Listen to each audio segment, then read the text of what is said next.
Edo 2020. Betsy Obaseki, PDP Women Campaign Council don visit IDP camp for Edo as dem donate food items give them.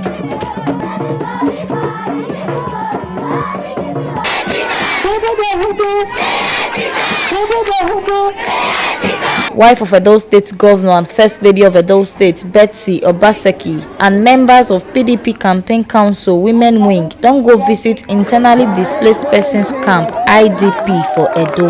Betsy Obaseki donates food items like rice, beans, face masks, umbrellas give the camp, and she promised them say she go do more for them when they come back for second term. I know corona in this camp. I adjourn you to reject it. In the name of Jesus.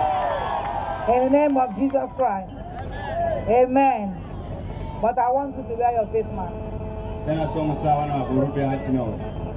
I brought you some fine ones. Very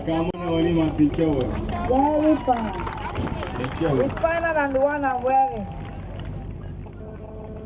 My auntie, Senator Danjuma, made them special from Lagos and gave to me. So I decided to bring some to you again. It's different from the one we brought the other time. So I'm always happy to come here, see you all looking well, healthy.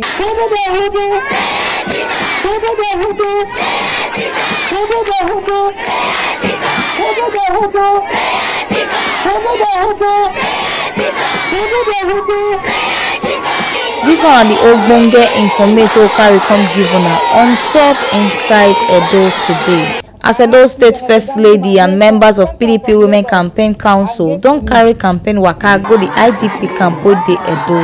Make una sabi say na TMC TV na im carry this ogbonge informate come give una. My name na Edo Woho Edoleyi from Benin.